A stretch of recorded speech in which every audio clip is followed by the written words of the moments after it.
యువ వికాసం స్కీమ్ కింద దరఖాస్తులు స్వీకరిస్తున్నారు.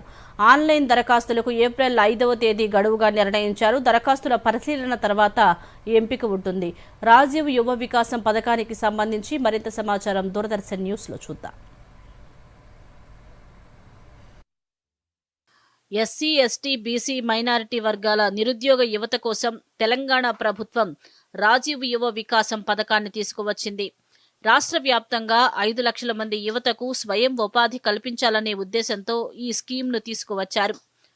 6,000 కోట్లతో ఈ పథకాన్ని అమలు చేయాలని సర్కార్ నిర్ణయించింది. ఇప్పటికే ఈ స్కీమ్ను లాంఛనంగా ప్రారంభించగా అర్హులైన వారి నుంచి దరఖాస్తులను స్వీకరిస్తున్నారు. ముందుగా అర్హులైన వారి నుంచి ఆన్లైన్ ద్వారా దరఖాస్తులను స్వీకరిస్తున్నారు. ఏప్రిల్ 5వ తేదీలోపు అప్లై చేసుకోవాల్సి ఉంటుంది. ఈ స్కీమ్ కింద 167కి పైగా విభాగాలు ఉన్నాయి. ఇవన్నీ అగ్రికల్చర్, ఇండస్ట్రీస్, అగ్రోస్, ట్రాన్స్పోర్ట్ కేటగిరీలో ఉన్నాయి. వారి అర్హతలకు అనుగుణంగా యూనిట్లను ఎంచుకోవాల్సి ఉంటుంది. అనంతరం ప్రతి మండల స్థాయిలో దరఖాస్తులను పరిశీలించేందుకు ప్రత్యేకంగా కమిటీలు ఉంటాయి. ఈ కమిటీలకు గ్రామీణ ప్రాంతాల్లో ఎంపీడీఓ కన్వీనర్గా ఉంటారు. స్పెషల్ ఆఫీసర్, మండల పరిధిలోని బ్యాంకు మేనేజర్లు, ఫైనాన్స్ కార్పొరేషన్ల నుంచి సభ్యులతో పాటు డిఆర్డీఏ నుంచి ప్రతినిధి సభ్యులుగా ఉంటారు. వీరు ఏప్రిల్ 6 నుంచి 20 వరకు దరఖాస్తులను పరిశీలించి ప్రాథమికంగా అర్హులను ఎంపిక చేస్తారు. ఆ పై జాబితాలను జిల్లా కమిటీలకు పంపుతారు.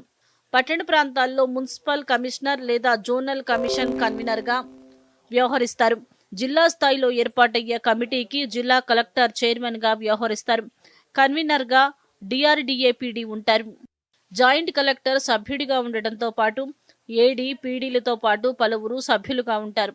వీరంతా మండల స్థాయిలో ఫైనల్ అయిన జాబితాను పరిశీలించి మే 21 నుంచి 31 వరకు తుది జాబితాను తయారు చేస్తారు. జూన్ 2 నుంచి 9 వరకు లబ్ధిదారులకు మంజూరు పత్రాలు అందజేస్తారు. అనంతరం ఈ స్కీమ్లో భాగంగా అర్హులైన యువతకు 50,000 నుంచి 4 లక్షల వరకు ఆర్థిక సాయాన్ని అందిస్తారు. 50,000 లోపు యూనిట్లకు 100% రాయితీ అందిస్తారు. ఈ స్కీమ్ కింద ఎంపికైన వారికి 7 రోజుల నుంచి 15 రోజుల వరకు ఓరియంటేషన్ తరగతులు నిర్వహిస్తారు. యూనిట్ గ్రౌండ్ చేసిన తరువాత 6 నెలల నుంచి ఏడాది వరకు శిక్షణ అందిస్తారు. స్కీమ్ అమలులో ఏమైనా ఇబ్బందులు ఉంటే జిల్లా కమిటీ పరిశీలించి పరిష్కారం దిశగా నిర్ణయం తీసుకుంటుంది. Bureau report, Doordarshan news.